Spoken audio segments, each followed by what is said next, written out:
आज की video RRB NTPC 2025 में होने वाले एग्ज़ाम के लिए बहुत ही इंपॉर्टेंट होने वाली है। इसमें हम बायोलॉजी से जुड़े महत्वपूर्ण प्रश्नों को शामिल किए हुए हैं।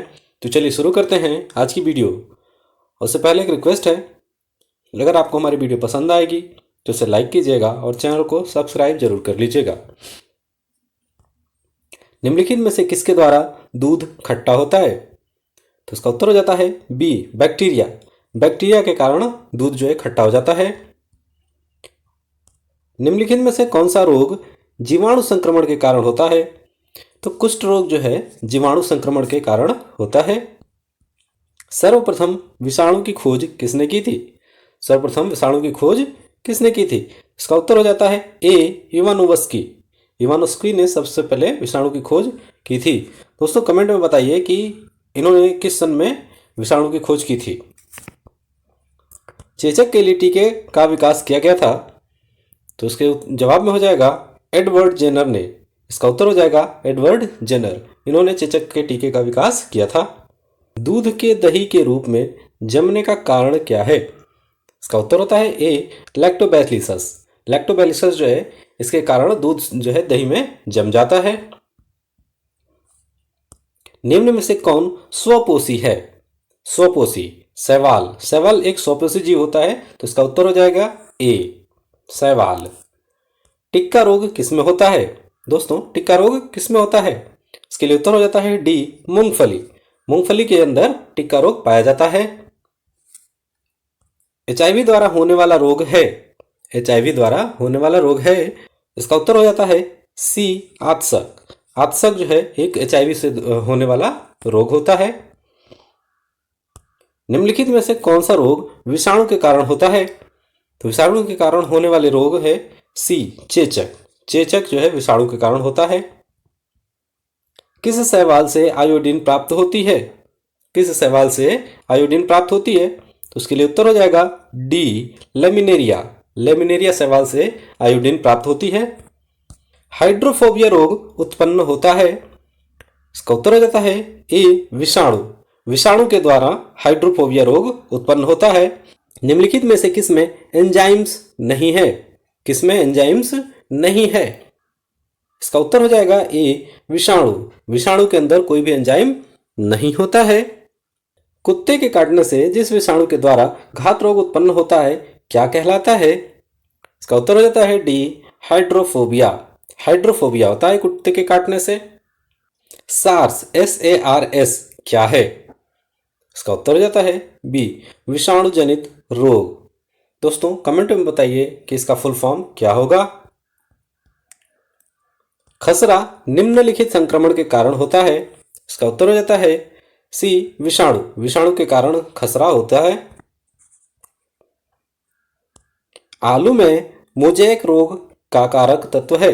आलू में मोज़ेक रोग का कारक तत्व है, इसका उत्तर हो जाता है डी, विषाणु। विषाणु के कारण आलू में मोज़ेक रोग होता है। जंतुओं में होने वाली फूड एंड माउथ रोग किसके कारण उत्पन्न होती है? इसका उत्तर होता है ए, विषाणु। विषाणु के कारण जंतुओं में होने वाली फूड एंड माउथ रोग होती है। शैवालों की कोशिका भित्ति किसकी बनी होती है? किसी भी शैवाल की कोशिका भित्ति सेल्यूलोज की बनी होती है। सेल्यूलोज की भित्ति बनी होती है। केल्प प्राप्त होता है? दोस्तों केल्प प्राप्त होता है, इसका उत्तर होता है बी, समुद्री शैवालों से। समुद्री शैवालों से केल्प प्राप्त होता है। लाल सागर का लाल रंग किसकी उपस्थिति के कारण होता है? इसका उत्तर होता है सी, शैवाल। शैवालों के कारण लाल सागर का रंग लाल दिखाई देता है। अगर अगर किससे प्राप्त होता है? इसका उत्तर होता है ए, शैवाल। शैवाल के कारण, शैवाल से अगर अगर प्राप्त होता है। वनस्पति विज्ञान की वह शाखा जिसके अंतर्गत कवकों का अध्ययन किया जाता है क्या कहलाती है? इसका उत्तर होता है बी, माइक्रोबायोलॉजी। माइक्रोबायोलॉजी के अंदर हम कवकों का अध्ययन करते हैं। कवकों की कोशिका भित्ति किसकी बनी होती है? दोस्तों कवकों की कोशिका भित्ति किसकी बनी होती है? इसका उत्तर होता है ए, काइटिन व हेमिसेल्यूलोज। काइटिन व हेमिसेल्यूलोज इसकी कोशिका भित्ति बनी होती है कवकों की। सभी कवक सदैव होते हैं। सभी कवक विविध पोषी होते हैं। इसका उत्तर हो जाता है सी, विविध पोषी। वृक्षों की छालों पर लगने वाले कवक कहलाते हैं। तो वृक्षों की छालों पर लगने वाले कवक कोर्टिकुलस कहलाते हैं। कोर्टिकुलस कहलाते हैं। गोबर पर उगने वाले कवक कहलाते हैं। गोबर पर उगने वाले कवक कहलाते हैं। इसका उत्तर हो जाता है डी, कोप्रोफिलस। कोप्रोफिलस, गोबर पर उगने वाले कवक कोप्रोफिलस कहलाते हैं। निम्नलिखित में से किस में क्लोरोफिल नहीं होता है? इसका उत्तर होता है ए, कवक। कवक के अंदर क्लोरोफिल नहीं होता है। खाली चट्टानों पर उगने वाले लाइकेन को क्या कहा जाता है? खाली चट्टानों पर उगने वाले लाइकेन को क्या कहा जाता है? इसका उत्तर हो जाता है सी, सेक्सिकोल्स। सेक्सिकोल्स कहते हैं खाली चट्टानों पर उगने वाले लाइकेन को। जापान में लोग किस लाइकेन को सब्जी के रूप में खाते हैं? इसका उत्तर हो जाता है बी, इंडोकार्पन। इंडोकार्पन को लोग जापान वाले खाते हैं। मिर्गी की औषधि किस लाइकेन से प्राप्त होती है? मिर्गी की औषधि किस लाइकेन से प्राप्त होती है? तो इसका उत्तर हो जाता है डी, परमेलिया। परमेलिया लाइकेन से मिर्गी रोग की औषधि प्राप्त होती है। बीजों की प्रकृति किस में उत्पन्न हुई?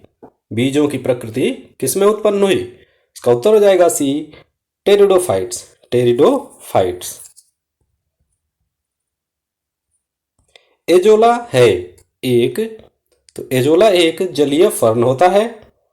एजोला एक जलीय फर्न होता है।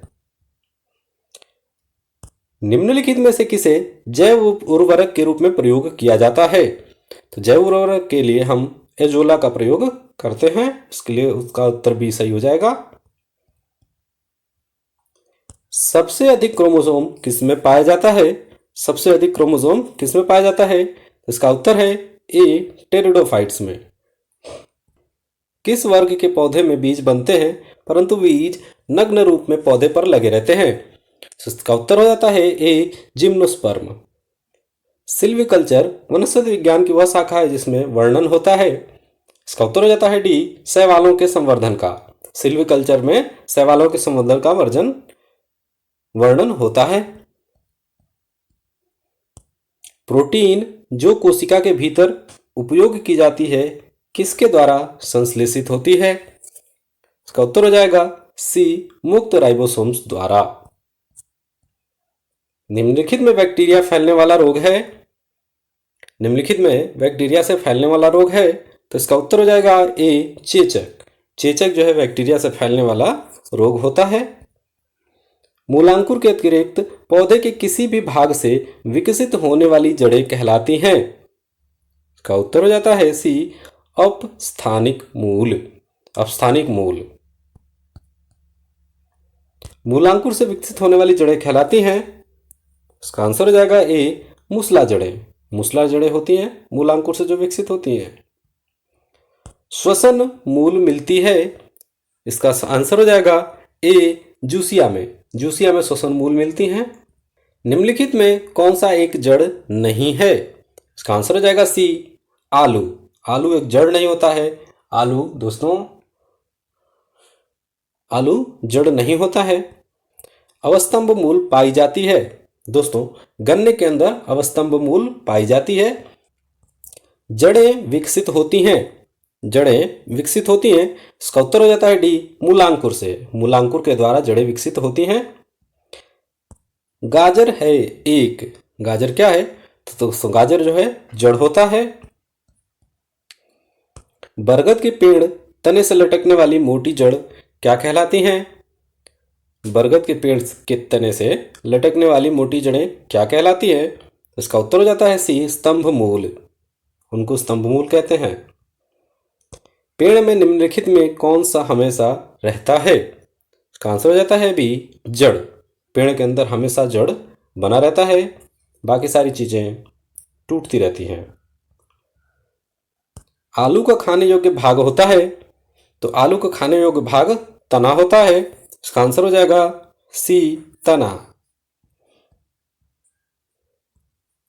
नागफनी में प्रकाश संश्लेषी कार्य होता है। दोस्तों, नागफनी में प्रकाश संश्लेषी कार्य पर्णकाय स्तंभ द्वारा होती है। निम्नलिखित में से कौन एक तना है? इसका उत्तर हो जाता है सी, आलू। आलू एक तना है, जबकि गाजर, मूली ये दोनों जो है जड़ होती हैं। आलू भूमिगत रूपांतरित तना होता है, जिसे कहा जाता है, इसका आंसर हो जाएगा डी, कंद। इसको कंद कहते हैं। हल्दी के पौधे का खाने योग्य हिस्सा कौन सा है? इसका आंसर हो जाता है बी, प्रकंद। अदरक क्या है? दोस्तों, अदरक क्या है? तो इसका आंसर हो जाता है ए, राइजोम। अदरक एक राइजोम होता है।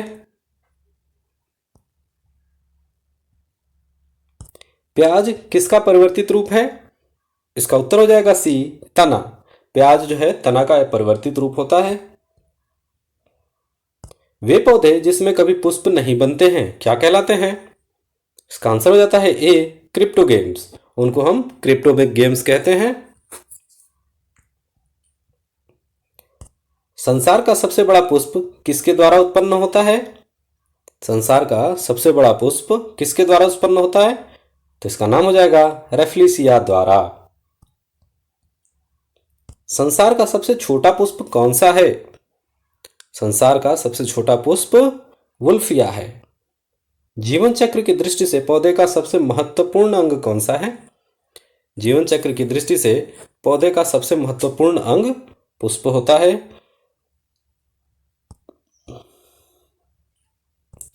कौन एक जीवित जीवाश्म कहलाता है? कौन एक जीवित जीवाश्म कहलाता है? तो इसका उत्तर हो जाएगा ए, जिंकगो। जिंकगो एक जीवित जीवाश्म है। दमा एवं खांसी के रोगों में काम आने वाली औषधि इफेड्रिन किससे प्राप्त की जाती है? इफेड्रिन किससे प्राप्त की जाती है? तो इसका उत्तर हो जाएगा ऑप्शन डी, इफेड्रा। इसका उत्तर हो जाएगा इफेड्रा। तो दोस्तों, आज की वीडियो में बस इतना ही। अगर हमारी वीडियो पसंद आई हो तो इसे लाइक कीजिए और चैनल को सब्सक्राइब कीजिए।